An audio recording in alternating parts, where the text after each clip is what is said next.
ट्रेनमध्ये एक थकलेला चहा विक्रेता शीटवर डोळे मिटून बसलेला आणि काही क्षणांनी जागा होतो तेव्हा त्याचं आयुष्यच बदलून गेलेलं असतं.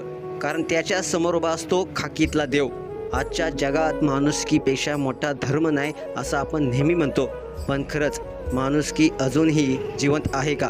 सोशल मीडियावरती व्हायरल झालेला हा व्हिडिओ या प्रश्नाचं उत्तर देतो. उत्तर इतकं जबरदस्त आहे की तुमच्या देखील डोळ्यात पाणी येईल.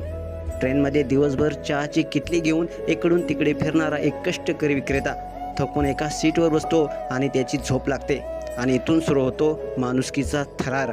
त्याच क्षणी तिथून एक पोलीस कर्मचारी जातो. तो थांबतो आणि काहीतरी असं करतो जे कोणी कल्पना देखील केली नसावी. तो शांतपणे त्या झोपलेल्या चहावाल्याची किटली उचलतो आणि स्वतः लोकांना चहा वाटायला सुरुवात करतो.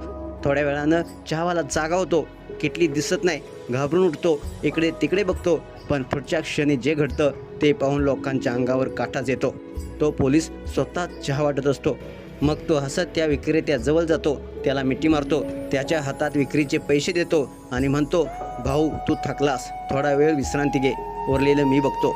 तो विक्रेता पैसे घेण्यास नकार देतो, पण पोलीस फक्त एवढं म्हणतो, मानवता अजूनही जिवंत आहे. फक्त 43 सेकंदाचा हा व्हिडिओ, पण माणुसकीचं आयुष्यभर लक्षात राहणारं उदाहरण.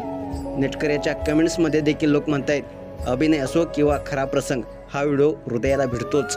कारण देव म्हणजे काय तर दुसऱ्याच्या दुःखात उभं राहणं, आणि तो पोलीस खरंच खाकीतला देव ठरला.